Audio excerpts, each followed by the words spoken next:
Britain. 33 million vehicles, 250,000 miles of tarmac. Lights and sirens are no longer enough. The biker cops and paramedics are taking to two wheels to beat the most congested roads in Europe. They're a surefire way of getting vital help where it's most needed, fast. I'm frightened. No need. Which leg is it that's hurting? The bike squads of Essex Police and West Midlands Ambulance Service race to protect the public and save lives. Coming up on Emergency Bikers, Mark's call to a major accident. We meet the volunteer bikers making a world of difference. We'll save someone's life or help someone make a crucial decision. And Essex bike cops lay down the law. You will do it, now. Birmingham, a gloomy, rainy day. The biker paramedics are on standby. We've received a 999 call to a tower block. It's a regular place we go to report of a male having taken an overdose. On duty, Mark Hayes.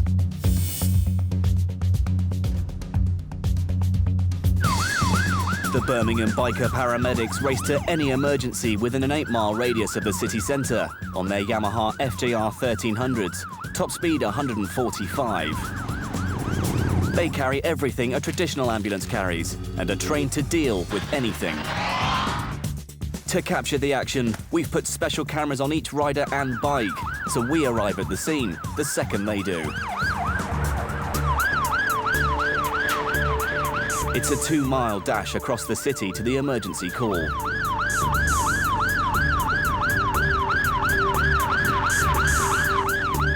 Mark takes just 4 minutes to get there. Unlike a traditional ambulance, he doesn't have to wait for the barrier. He just takes to the pavement.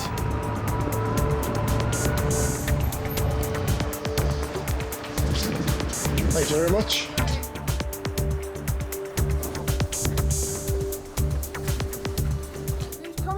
Yeah. That's a bit of a mess. What's the problem? What it is, I've taken a few too many pills tonight.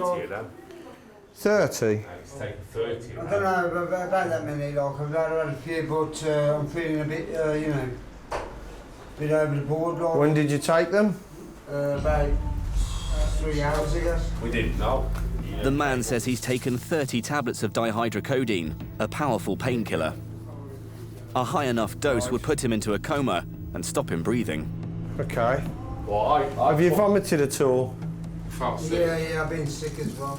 Right, how long after taking the tablets were you sick? About 10 minutes. And in that vomit, did you notice any of the pills in the vomit? No, no. Right, how much alcohol have you had? Drank a whole bottle of cider. 2 pints or 3 today. So, whose tablets are these then? Don't know. I found them. Like.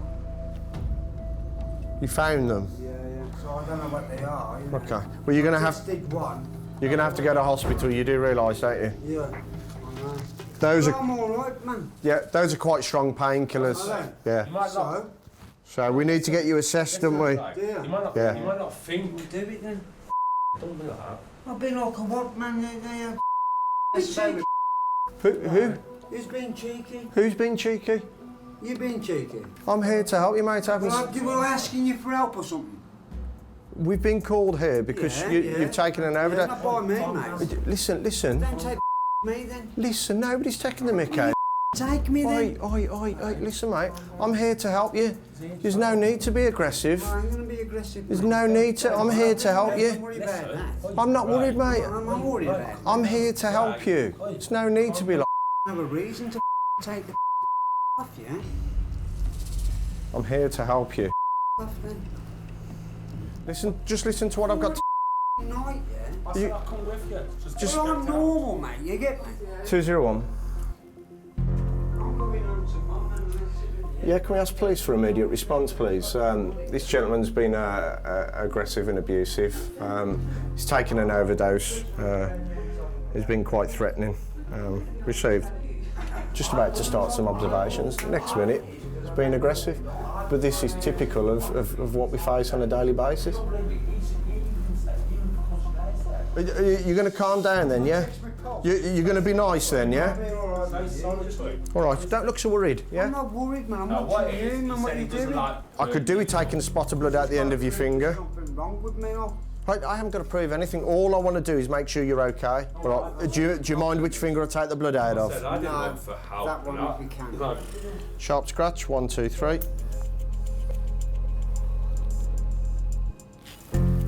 That's okay. Your blood sugar's fine.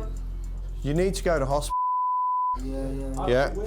Are you going to go to hospital with us? I'll come with you. Yeah. You got me? Yeah, come on. Promise me you'll You behave. go with him, Jason. Yeah. Promise me you'll behave. Yeah, I will. Right. Sit tight then and we'll sort out some transport.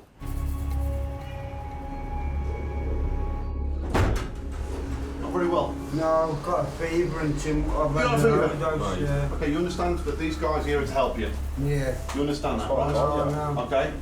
Now, ideally, I don't want these getting hurt, and I don't want you getting hurt. You understand that? Yeah, I know. We've got an ambulance coming. Okay. We're going to be taking you to hospital. Okay. I'll come with you. I want me to come. All right, I know that, Come. yeah. Have you got the gentleman's details, everything that you need? Yeah. You're happy with that?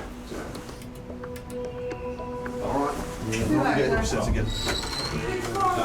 Thank you. Is the vehicle just pulling up?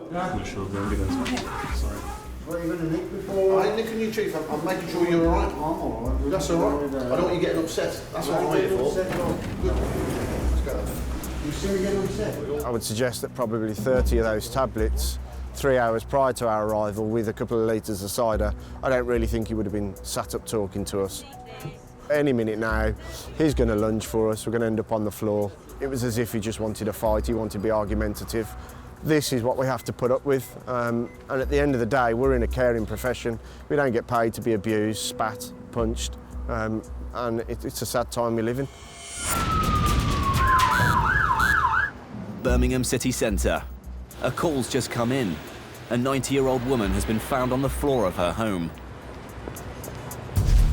On duty, biker paramedic Steve Harris.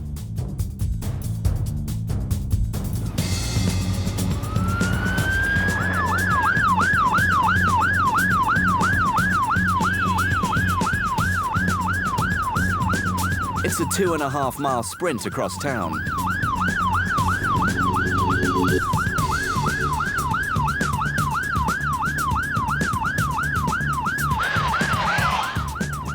Five minutes later, Steve's arrived. He's the first on scene. Hello, Helen.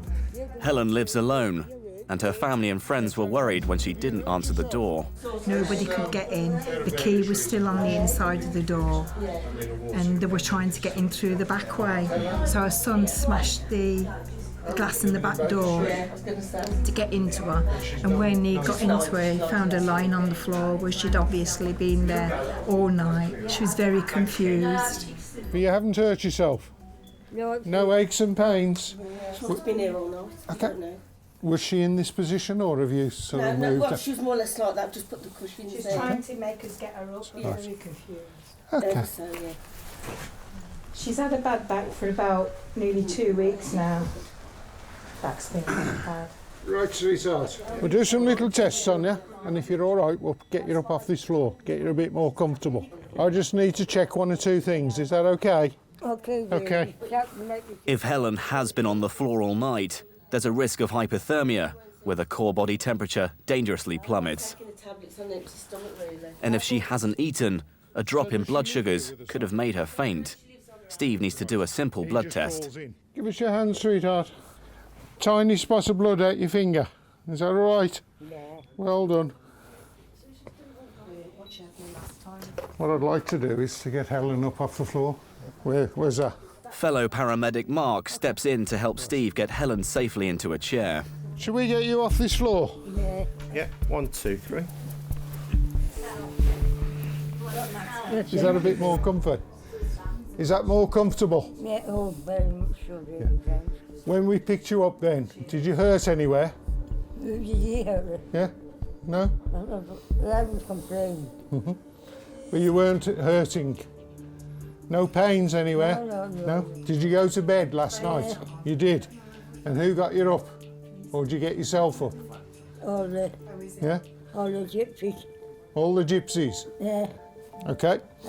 Confusion and slurred speech are classic signs of hypothermia, a condition which is thought to claim 30,000 lives every year. We want to take you down to see the doctor. We'll pop you in the ambulance just to get you checked out and make sure everything's all right. Okay. Okay. No, you don't need sandwiches. Don't cause any trouble, Helen. I don't you like. What we're going to do, sweetheart, we're going to pick you up and we've got a little wheelchair here and we're going to sit you on that and then wrap you up in a blanket. 1, 2... In cold weather, every time the temperature drops 1 degree below average, the lives of 8,000 elderly people in the UK are at risk. And it's set to be another cold winter. Certainly within the elderly population, they're very often worried about turning the heating on because of costs, and we know the bills are expensive. But they need to put the heating on. They need to keep warm. They need warm drinks. It's just a matter of keeping their temperature up. If their core temperature has dropped, it's not enough to just wrap a blanket around them and expect that the temperature will rise. They need to be looked after properly, they may need fluids, and they need to be warmed up over a considerable period of time.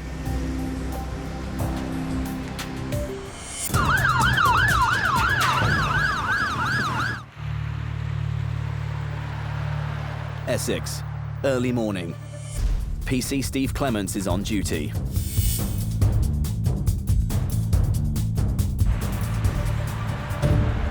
Today, Clem is part of Operation Christmas, targeting motorists around the Christmas shopping hotspot, Lakeside Retail Park.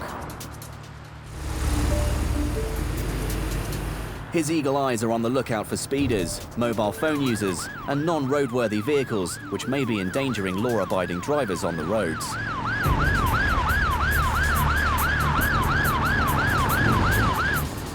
And on a roundabout, his eyes are drawn to one car. Clem waits until the car is at a safe point and hits the lights. I require you to stop. I require you to stop, that's why my lights are on. Okay. Yeah, if you go into there.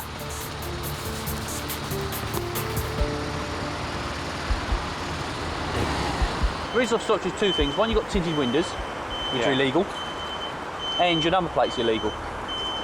Okay? And I land the tins? No, they have to come off. You can get a £6 fine and endorsement for that. Tinted windows reduce visibility for the driver. They're fine at the rear, but tints on the front side windows and the windscreen are illegal. And something else has also caught Clem's attention.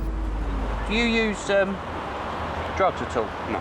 You don't use cannabis or anything like that? No. Not at all? You've not smoked it recently? No. Anyone smoked it in your car? No. There's a possibility of it being in your car? No. Okay. Your car stinks of cannabis. The driver tells Clem that there's been someone else driving his car who may have been smoking cannabis. Okay. Clem's suspicions are aroused. He checks the driver's details with the police national computer. Have you got any convictions that you know to on the police? Have you got any convictions? Have you ever been arrested by the police and convicted? Right, okay, and what else? What's the specifics of the offence of cannabis? Was it just possession? It was in my bedroom. So what I'm saying is you have a connection to cannabis. Yeah? Okay, yeah. But I can smell it anyway, so we're going to have a quick search around your vehicle.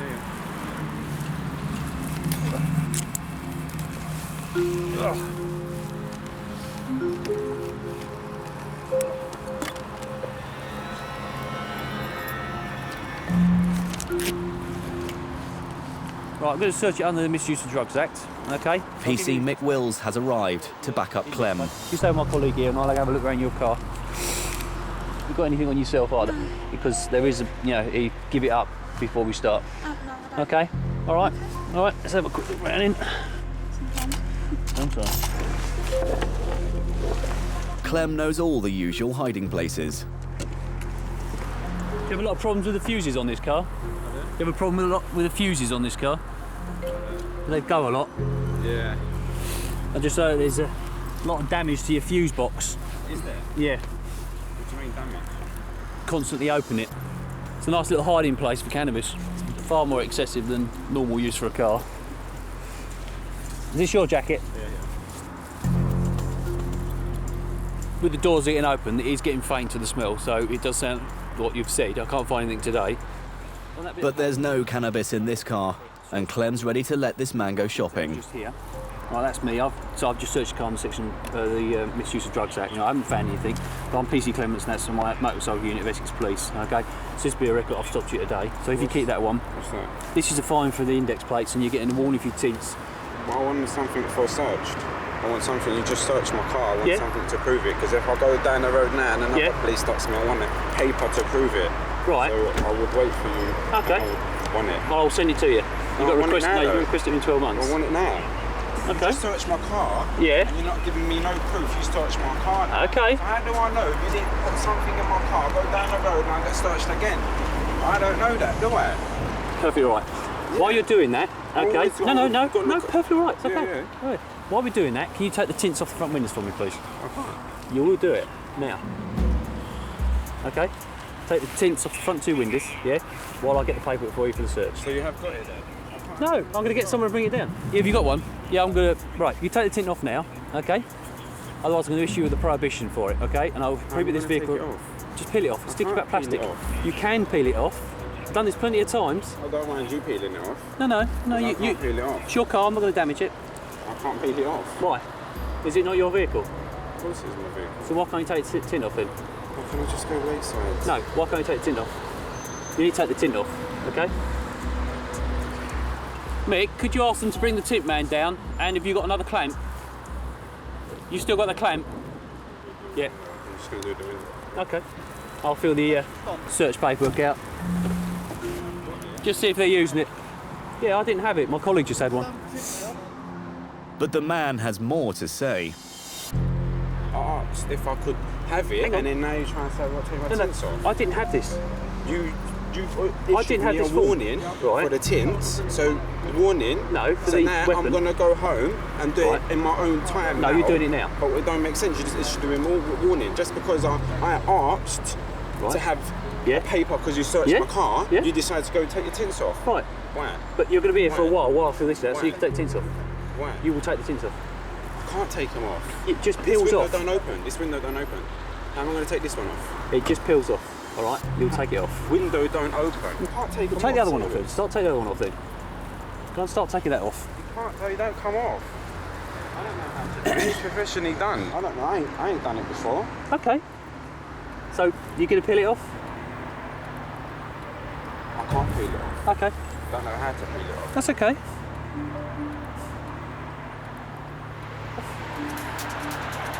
Right, what happens now is, because the tint's going to stay on, we test the level. I've got a machine coming out to test the level of it. Depending on the level, depends on what the fine's going to be, okay?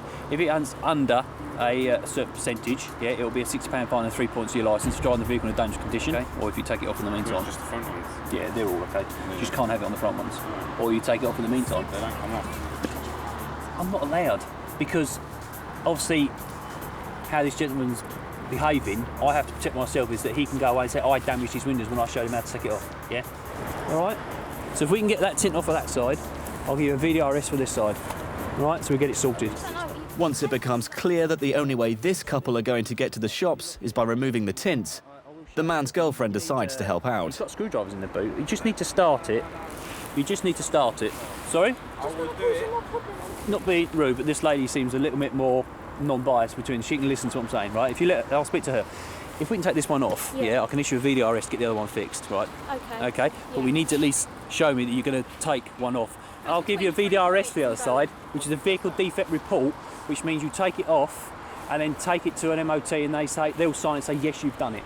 And there won't be any prosecution on that. So if I take that off, I can go? Yeah. Yes, that's what we're saying. And you don't get points? I'm going to take it off. Well, you Finally, after 45 minutes and the threat of clamping, points and a hefty fine, the penny finally drops. if you stop just there, you see the difference in it? Yeah. That's letting 70% of light in, yeah? It's okay, it's the available light we got today, it's quite good, but as soon as it's night time, yeah, it's not. And that's what that is the maximum it can be tinted to, that there.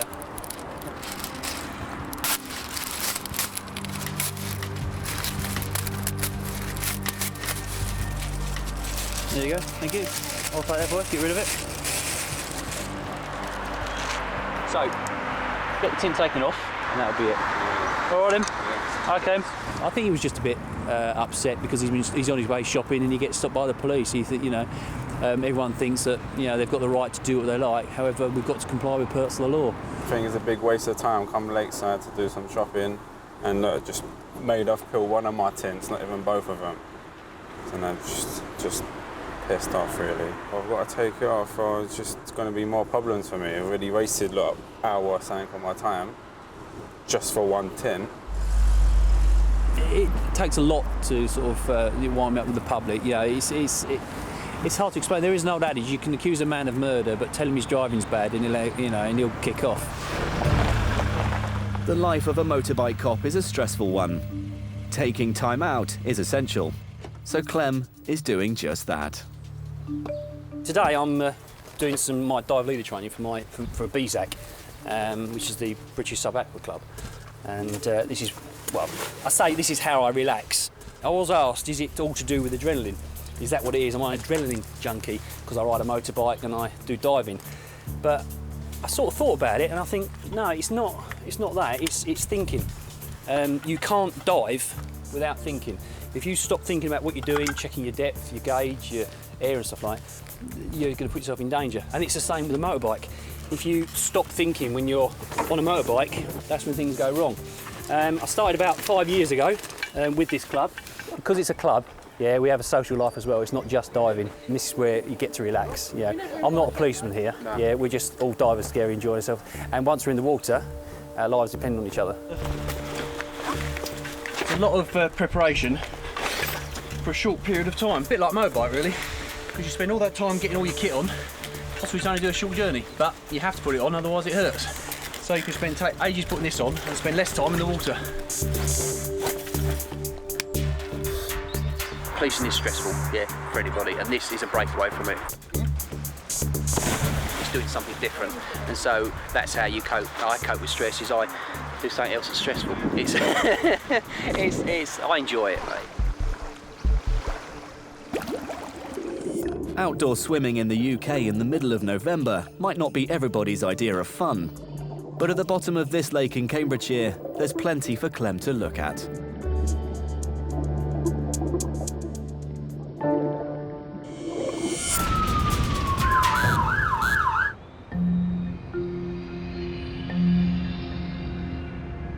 Birmingham, and Mark's taking a break in the city centre when he receives his next job, but it's not from control.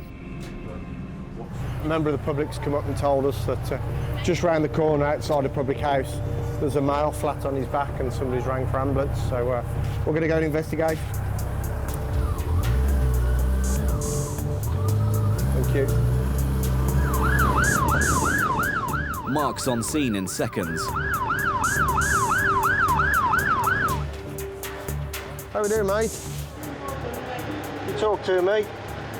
Yeah. The man's out cold outside a pub. He's unresponsive, and right now, Mark's not sure what's wrong with him. There's a lot of blood coming from his head, and he could also have been drinking. Has he spoke to you? How we doing, chap?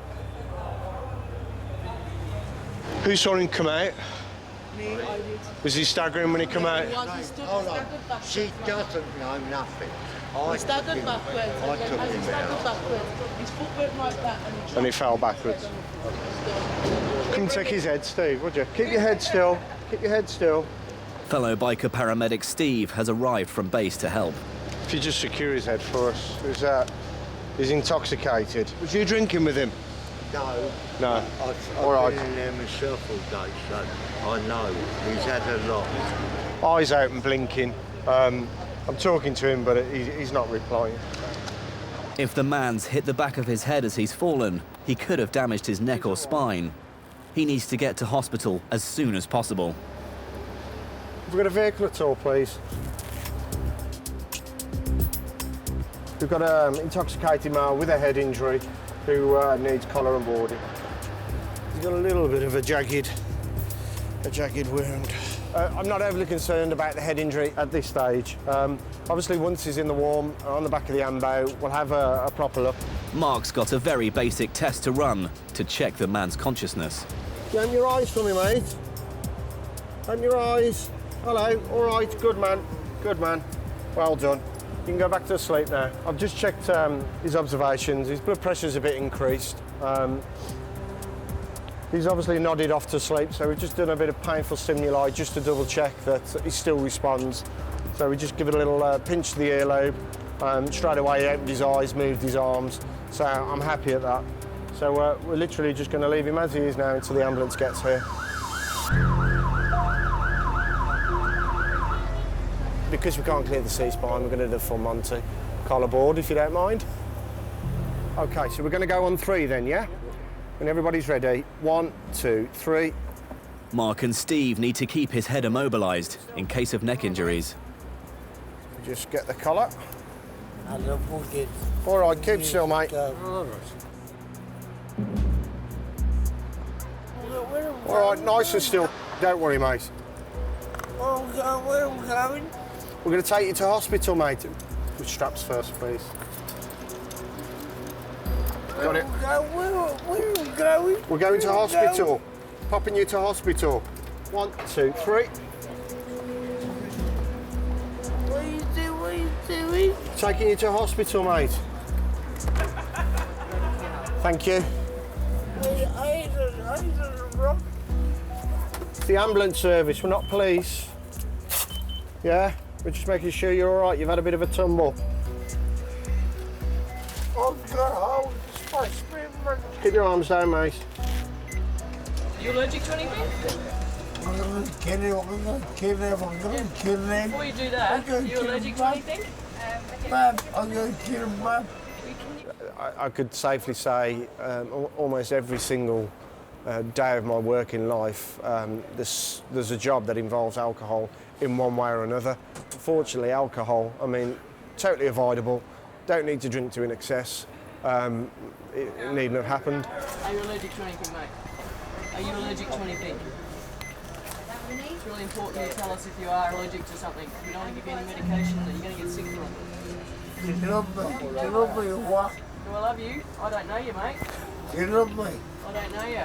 I'll shut the back up and leave you to it. All right. Okay. Are you allergic to anything? Massive implications on the NHS and members of the public, because at the end of the day, we're here dealing with a drink-related incident, and there's jobs out there that need attending to, and at busy times of the year, which is, you know, fastly approaching. We've got winter pressure coming, so the workload increases dramatically. But you know, we can't magically pull ambulances and responders, paramedics out of a magic hat. You know, we still have to cope with that demand. Are you allergic to anything? A huge number of call-outs for the paramedics involve people under the influence of alcohol, and it's affected Mark's own drinking habits.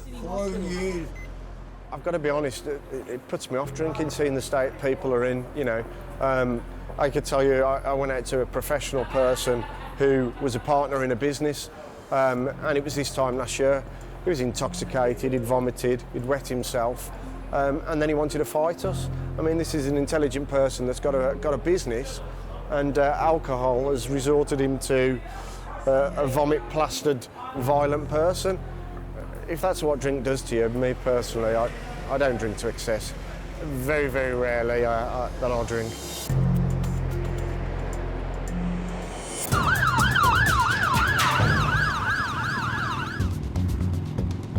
A patient's story doesn't end with them being put in an ambulance and taken to hospital. Even on the operating table, there can be more emergencies. When a hospital runs out of blood or needs specialist surgical equipment to save a life, they call in the blood bikes. Some ambulance services ferry blood, but they're swamped with call-outs. Britain's blood bikes are a rapid response lifeline. Around the clock, the bikers crisscross the country, rushing urgent supplies, lab results and medical equipment to wherever they're needed. One of the most urgent jobs that I've actually had to take is a request to pick up some surgical equipment from one of the children's hospitals, take it to another one, and as I walked through the door, they grabbed it off of me and basically said, "Great, we need this." The poor little baby is actually on the operating table, ready and waiting. Mel Rowbottom is one of the Bristol blood bikers. The blood biker service is entirely voluntary, and accountant Mel gives up one weekend a month to work around the clock in any weather rushing critical medical supplies from hospital to hospital. So, where am I going from? Her first call out today is to a children's ward. Neonatal St Michael's pick up syringes, medical equipment to go to... The bikers don't have a central HQ, but work from their own homes. They ride BMW R1200 RTs, the same bikes as the Essex cops, complete with blue lights and sirens.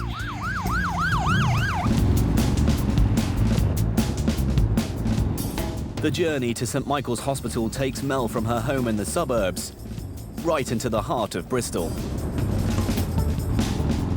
The bikes can cut through the traffic faster than any car or van, essential when delivering urgent blood. This is St Michael's Hospital, so we're going to go in now and find out where the antenatal is and actually go up and actually collect the equipment that we need to take with us down to Bath. The equipment that Mel is here to pick up is needed to treat premature babies. These are the syringes that we had to pick up. But while Mel was inside, she's received a priority job, which she can do on the way to the neonatal unit. Text me to say I've got an urgent job. What I've got to do is go and meet our Severn three-wheelers, which is the other guys up the north of the patch. Do a pickup from them, which needs to go to Frenchay, which is local. And then once we finish Frenchay, we can then go on and go over to Bath to complete the non-urgent job. Blood samples have been taken from a patient in Gloucester, and they need to be rushed to a pathology lab. Frenchay Hospital on the outskirts of Bristol is home to a specialist rapid diagnosis lab, which supports their trauma centre. The results of the blood tests could mean the patient in Gloucester getting the correct treatment just in the nick of time. This one's a relay job. The blood's been picked up by Jeff Brown from the Gloucester Blood Bikers. Okay, sample for Frenchay. Frenchay, lovely, okay. Mel will take it on to its Bristol destination. Nationwide, there are 10 blood bike organisations. Between them, they operate a crucial service, which not only saves lives, but saves the NHS hundreds of thousands of pounds every year. Civil servant Jeff Brown has been working for the blood bikers for 3 years. We carry mainly blood samples, we carry whole blood, x-rays, hospital equipment. But we're running about 250 jobs a month, and we have 3 bikes on the road all year round. If we weren't providing this service, the NHS would be using taxis. You know, I see it as well, perhaps it's an extra nurse, another piece of hospital equipment, which can only help improve the NHS.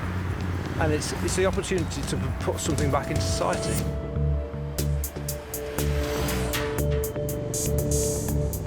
Mel has arrived at Frenchay Hospital and is making her deliveries.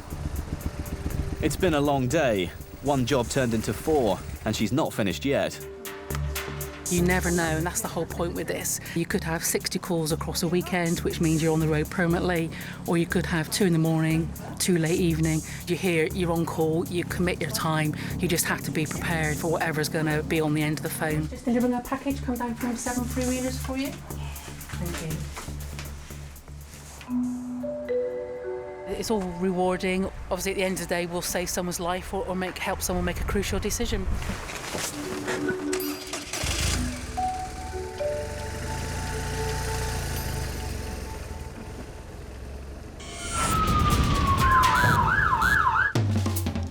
Essex, Biker Cops HQ, and PC John Harmon is getting ready to go on patrol. It's a freezing morning, the sort of icy conditions which would keep most motorcyclists at home. But it won't stop this biker cop from keeping the county's roads safe.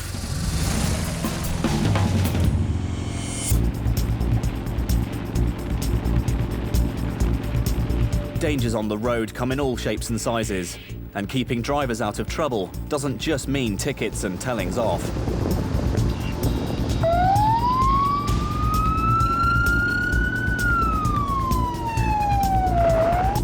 John's come across a car limping along in the live lane of the A13, one of the busiest and deadliest highways in Essex.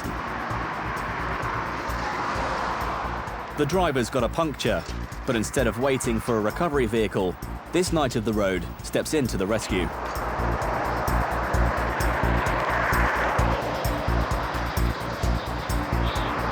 Further down the road, a lorry has shed some turf which could be a danger. John gets his hands dirty again.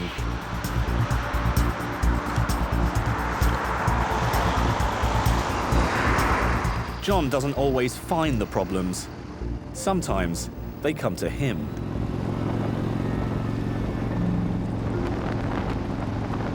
On the A13, the traffic is moving at a steady 70. John leaves the minimum braking distance between him and the car in front, but someone decides to barge in. Perhaps not the wisest of moves to cut up a biker cop. Driver, you turn left of the roundabout, straight down, you come to the slip road on the left and takes you into services. Yeah. I'll speak to there, please. Thank you.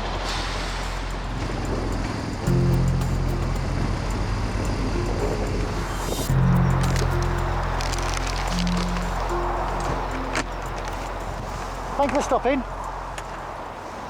What's the speed limit on the dual carriageway, please? On the A13, yeah? Yeah. 70. Okay, so if I'm doing 70, why are you overtaking me? What you were doing just under 70? No, I'm doing 70, you come past me, and then you forced your way in between me and the black car in front. Those signs there saying the road narrows are about 800 yards back. Yes, they are. So why'd you do it?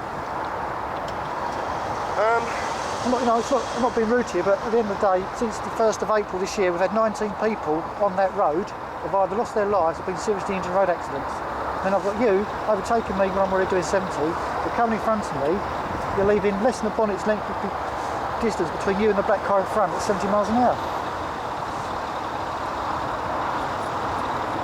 What we don't want is you to become a statistic. No, granted. All right? So, all honesty, as it was approaching the road narrowing, I saw you. I knew I was too close. At that point, wasn't a huge amount I could do about it. But I'm not surprised we're having this conversation. So I apologise. Okay, but all we're trying to get across to you is that we don't want you to end up as another statistic. No, or you. I appreciate you've got things in your mind, work-wise, etc.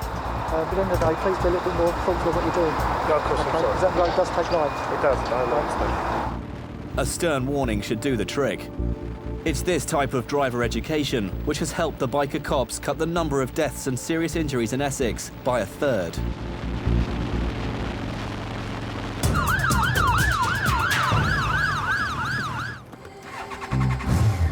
Van overturned, person strapped, Medicom route and officer.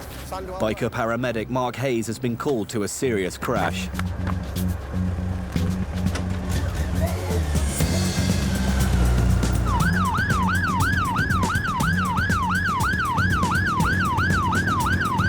Sprinting through Birmingham's rush hour traffic, he expects the worst.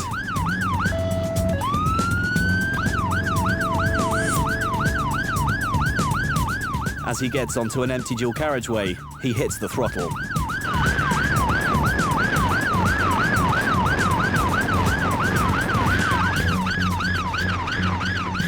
Five minutes later, he arrives at a scene of devastation, crawling with emergency services.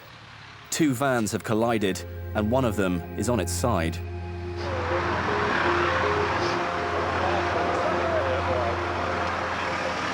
How are we doing? What's the story?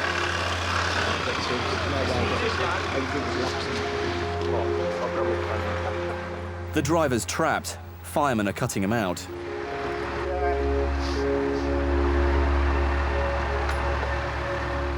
Mark's expecting serious injuries. But there's a surprise. Is this the driver?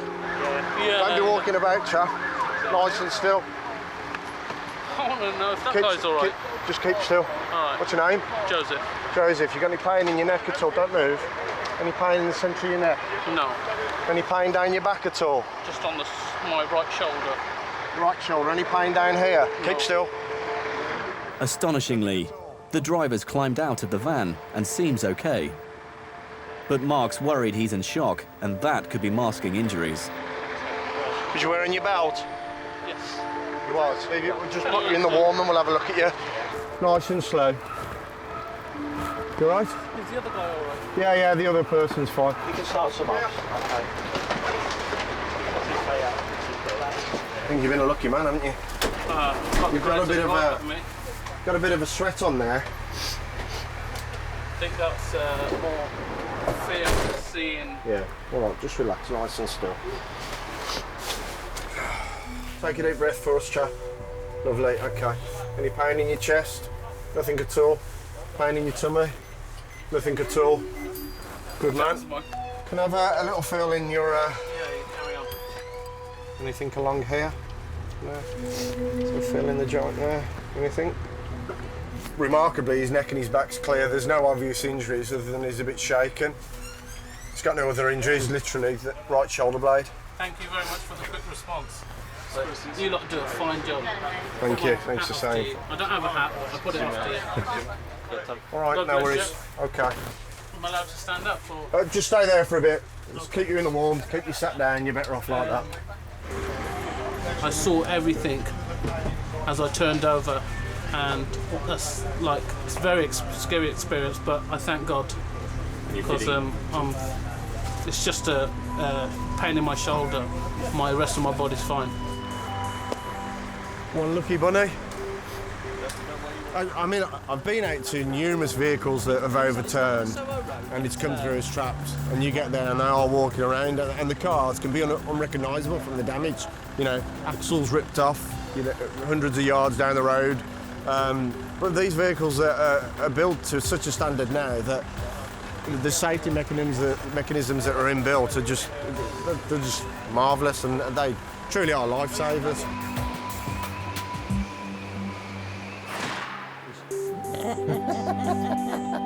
Helen, the 90-year-old lady Steve helped, spent a month in hospital, but sadly caught an infection and passed away.